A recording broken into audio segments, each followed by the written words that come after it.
Welcome to sports live presented by White Plus Pro Sensitive toothpaste. আপনাদের সঙ্গে আছি আমি রঞ্জন শান্ত।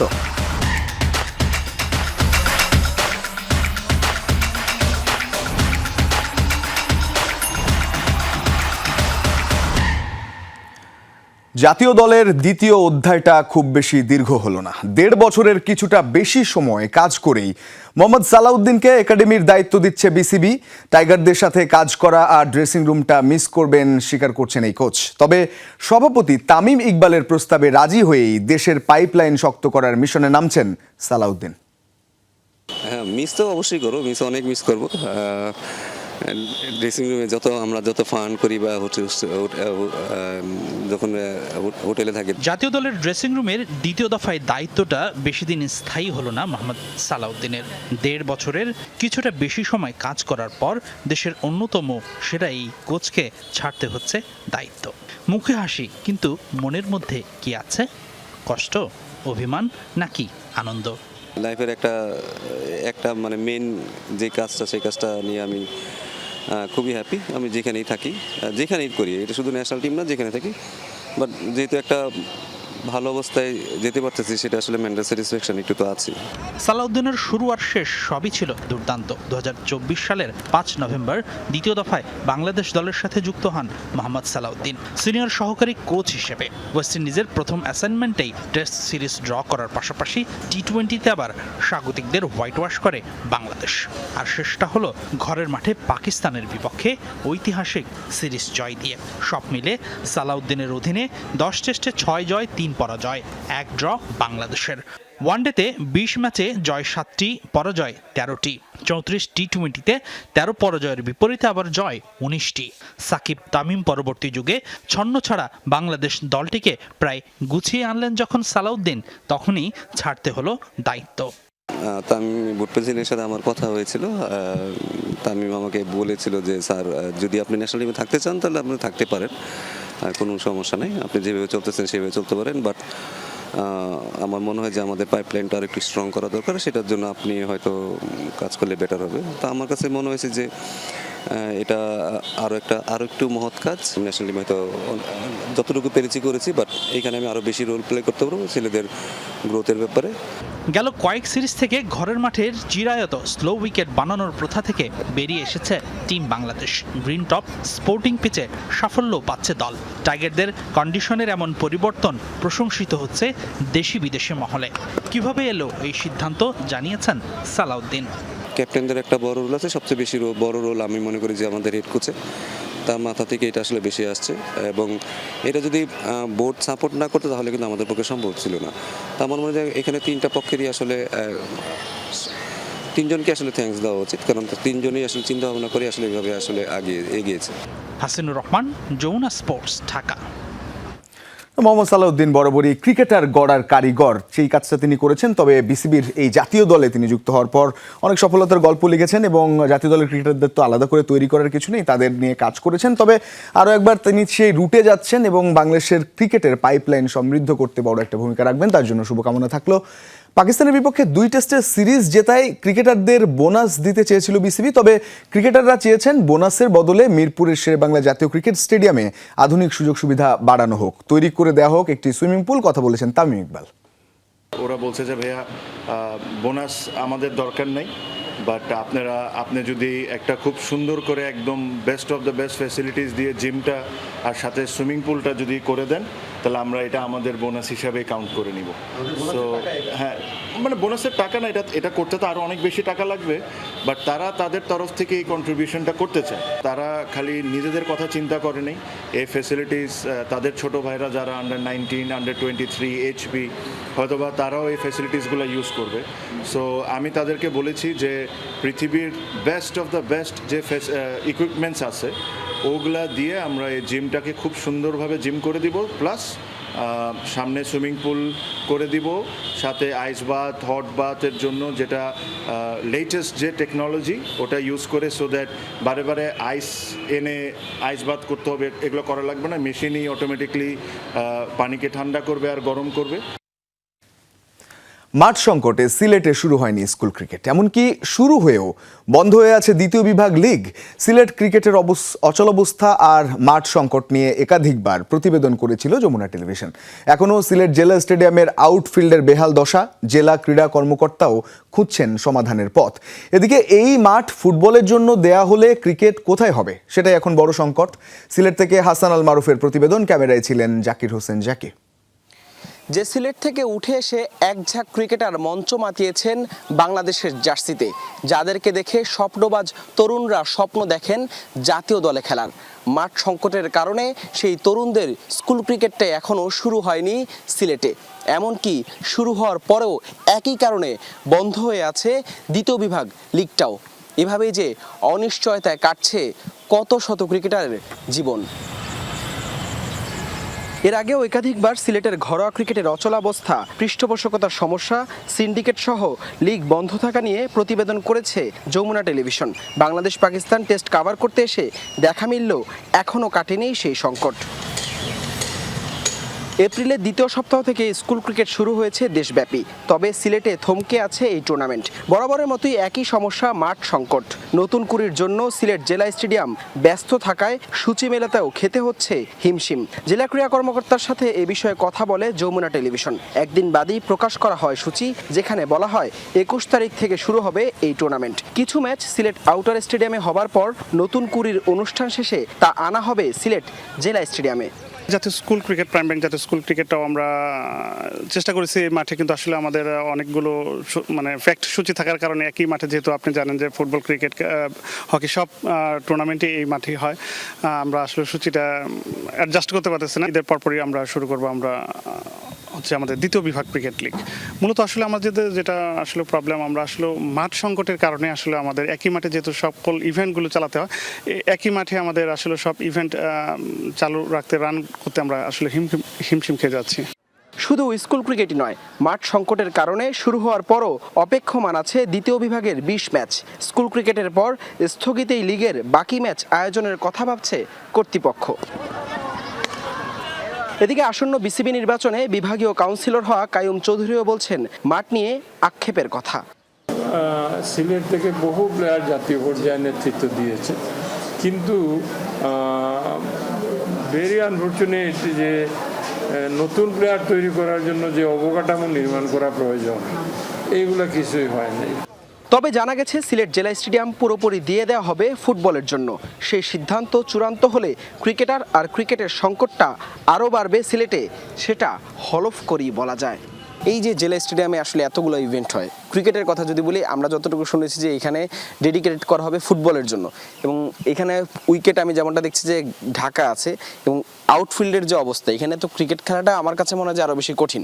সো এটা আসলে কীভাবে ম্যানেজ করবেন, বা আপনি কতটুকু চ্যালেঞ্জ দেখেন এখানে? না, আসলে অবশ্যই আমাদের জানেন যে সিলেট হচ্ছে আমাদের রেইনটা আসলে বেশি লাস্টিং করে, দেখা যায় যে বৃষ্টিটাও বেশি হচ্ছে আর পানিটাও মানে গ্রাউন্ডটা আসলে সেভাবে অবজার্ভ করতে পারতেছে না।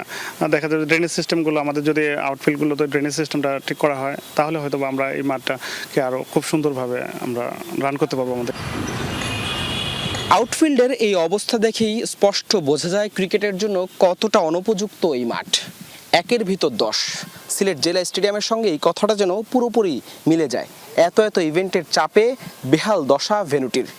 তবে ক্রিকেট যদি এখান থেকে সরিয়ে নেওয়া হয়, তবে এত ম্যাচ কোথায় হবে, সেটাও বড় একটা প্রশ্ন। হাসান আল মারুফ, যমুনা স্পোর্টস, সিলেট। পাকিস্তানকে হোয়াইট ওয়াশ করার পরদিনই বিসিবিতে মিটিং করেছে হাবিবুল বাশারের নির্বাচক প্যানেল। আলোচনার প্রধান বিষয় ছিল এ দল, তবে ঘরের মাঠে অস্ট্রেলিয়া সিরিজের দল নিয়েও আলোচনা হয়েছে। এদিকে ইনজুরির কারণে প্রায় বছর খানেকের জন্য মাঠের বাইরে পেসার তানজিম সাকিব। সুস্থ হয়ে উঠলেও অজি সিরিজ মিস করতে পারেন হাসান মাহমুদ।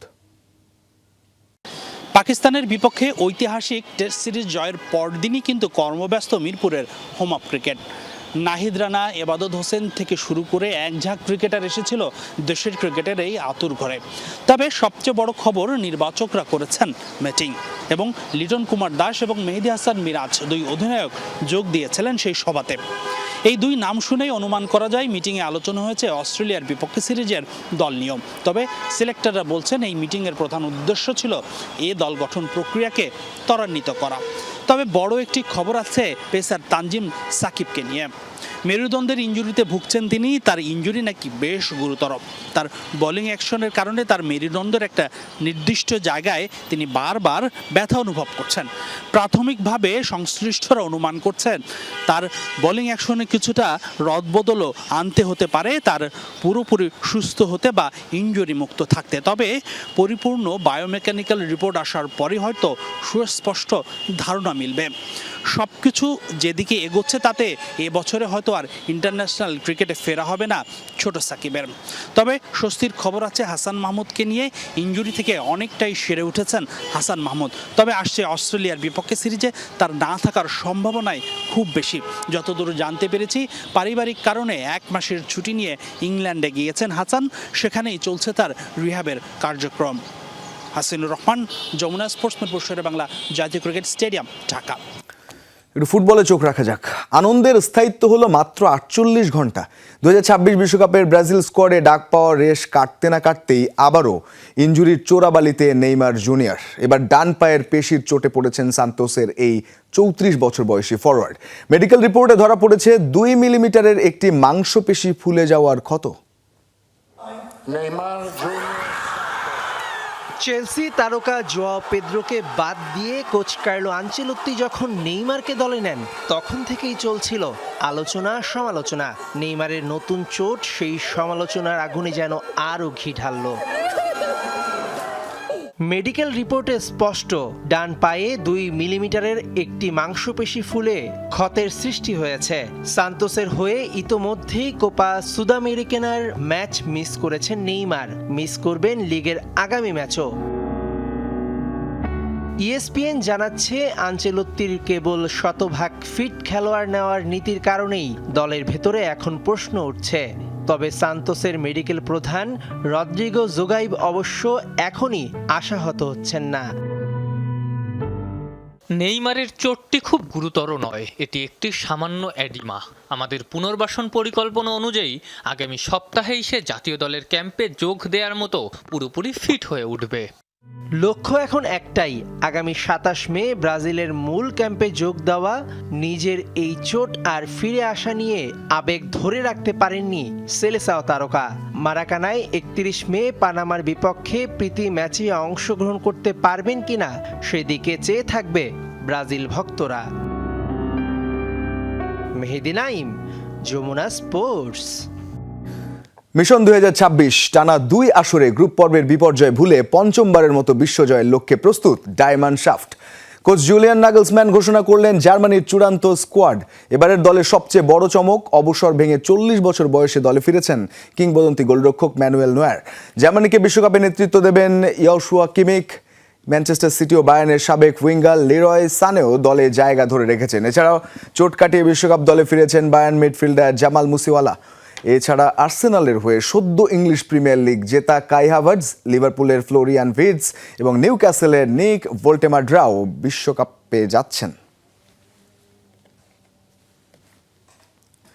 ক্যারিয়ারের 7টি ফাইনাল খেলে 7টিতেই চ্যাম্পিয়ন, এমন কীর্তি আর্জেন্টাইন গোলরক্ষক এমিলিয়ানো মার্টিনেজের। আকাশী নীল জার্সিতে বিশ্বকাপ ও কোপা সহ 4টি ট্রফি জেতা এমি এবার অ্যাস্টন ভিলার হয়ে জিতলেন ইউরোপা লিগ ফাইনালে। যদিও টানা 10 ফাইনালে শিরোপা জিতে এই রেসে এগিয়ে স্পেন ও বার্সেলোনা তারকা পেদ্রো, আর টানা 9 ফাইনাল জেতা একমাত্র কোচ সাবেক রিয়াল বস জিনেদিন জিদান। চাইলেই তাকে বলা যায় ফাইনালের রাজা। ক্যারিয়ারে এখন পর্যন্ত 7টি ফাইনাল খেলে ট্রফি উঁচিয়ে ধরেছেন প্রতিটিতেই। তিনি আর্জেন্টিনার বিশ্বকাপ জয়ী গোলরক্ষক এমিলিয়ানো মার্টিনেজ, যার সাফল্যের মুকুটের সবশেষ পালকটি যোগ হয়েছে ইউরোপা লিগ ফাইনালে, যেখানে 30 বছরের অপেক্ষা ঘুচে বড় কোনো শিরোপা ঘরে তুলল অ্যাস্টন ভিলা। ফ্রেইবুর্গের বিপক্ষে ম্যাচ পূর্ব অনুশীলনে হঠাৎই আঙুলে চোট। অনিশ্চয়তায় যখন মার্টিনেজের ফাইনাল খেলা, তখন সব শঙ্কা দূরে ঠেলে ঠিকই গোল পোস্ট আগলে দাঁড়ালেন এই আর্জেন্টাইন তারকা। 3-0 গোলের জয়ে গড়লেন দারুণ এক কীর্তি। ক্যারিয়ারে 7টি ফাইনাল খেলে সবকটিতেই শিরোপা জয়। ট্রফি জয়ের শুরুটা আর্সেনালের হয়ে 2020 সালে, চেলসিকে হারিয়ে এফএ কাপ জয়। একই মৌসুমে লিভারপুলকে হারিয়ে কমিউনিটি শিল্ড চ্যাম্পিয়ন। আর্জেন্টিনার জার্সিতে নিজের প্রথম ফাইনালেও ট্রফি উঁচিয়ে ধরেন এমি। 2021 কোপা আমেরিকার সেই ফাইনালে চিরপ্রতিদ্বন্দ্বী ব্রাজিলের বিপক্ষে ছিলেন অপ্রতিরোধ্য। পরের বছর ফিনালিসিমায় ইতালিকে হারানোর মধ্য দিয়ে মার্টিনেজ ধরে রাখেন শিরোপা যাত্রা। তবে ক্যারিয়ারের সবচেয়ে কাঙ্ক্ষিত ট্রফিটি এমিলিয়ানো মার্টিনেজ উঁচিয়ে ধরেন কাতার বিশ্বকাপ ফাইনালে। অতিরিক্ত সময়ে শোমেনির নিশ্চিত গোল ফেরানোর পর টাইব্রেকারেও ছিলেন অতিমানবীয়। বিতর্কিত উদযাপনে খবরের শিরোনাম হলেও ফুটবল বিশ্বকে নিজের জাত চেনান এমি। আর্জেন্টিনার হয়ে চতুর্থ শিরোপা আসে 2024 কোপা আমেরিকায়। ফাইনালে কলম্বিয়াকে হারিয়ে টানা দ্বিতীয় কোপা ট্রফি জেতেন এই আকাশী নীল তারকা।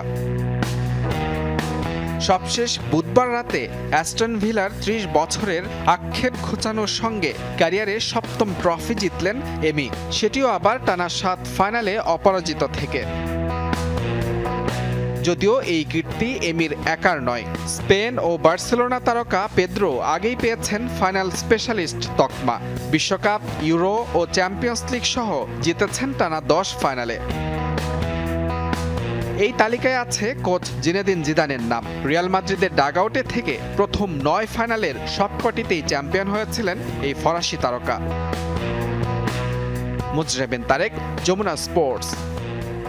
তামিম ইকবালের নেতৃত্বাধীন 11 সদস্যের অ্যাডহক কমিটির কার্যক্রম স্থগিত বাতিলের জন্য আমিনুল ইসলাম বুলবুল সহ 12 জন সাবেক ক্রিকেটার ও কর্মকর্তা হাইকোর্টে রিট দায়ের করেন। এই রিটটি আদালতের কার্যতালিকা থেকে বাদ পড়েছে। বাদীপক্ষের আইনজীবী দাবি করেছেন যে রিপোর্টের ভিত্তিতে বোর্ড ভেঙে দেওয়া হয়েছে, সেই রিপোর্ট তাদেরকে দেওয়া হয়নি।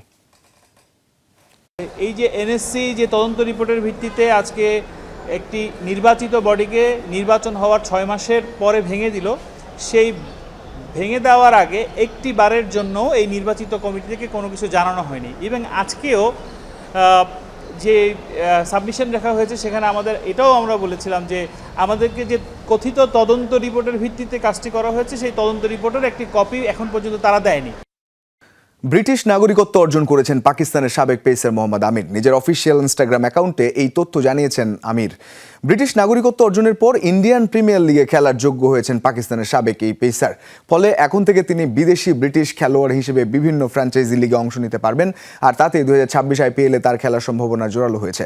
রাজনৈতিক পরিস্থিতির কারণে 2008 এর পর কোনো পাকিস্তানি ক্রিকেটার আইপিএলে সুযোগ পাননি। তবে ব্যতিক্রম আজহার মাহমুদ। ব্রিটিশ নাগরিকত্ব পাওয়ার পর ইংলিশ খেলোয়াড় হিসেবে তিনি পাঞ্জাব কিংস ও কলকাতা নাইট রাইডার্সের হয়ে খেলেছিলেন। এবার আমির সেই পথে হাঁটতে পারেন কিনা সেটাই সময়ই বলে দেবে। মোহাম্মদ সালাহর নেতৃত্বে আসন্ন ফুটবল বিশ্বকাপের জন্য 27 জনের প্রাথমিক স্কোয়াড ঘোষণা করেছে মিশর, যেখানে সবচেয়ে বড় চমক বার্সেলোনা যুব দলের ফরওয়ার্ড হামজা আবদেল করিম। তবে ফর্মহীনতায় কপাল পুড়েছে ফরওয়ার্ড মুস্তফা মোহামেদের। আক্রমণ ভাগে মিশরীয় রাজা সালার মূল সঙ্গী ম্যানচেস্টার সিটির তারকা ওমর মারমুশ। বিশ্বকাপ মিশন শুরুর আগে আগামী 28 মে কায়রোতে রাশিয়ার বিপক্ষে একটি প্রস্তুতি ম্যাচ খেলবে মিশর। এরপর ফিফার নিয়ম মেনে স্কোয়াড থেকে একজনকে বাদ দিয়ে 26 জনের চূড়ান্ত দল দেবেন কোচ। আগামী 6 জুন ক্লিভল্যান্ডে ব্রাজিলের বিপক্ষে আরও একটি হাই ভোল্টেজ ম্যাচ খেলবে তারা। এরপর 15 জুন সিয়াটলে বেলজিয়ামের বিপক্ষে ম্যাচ দিয়ে শুরু হবে মিশরের বিশ্বকাপ অভিযান।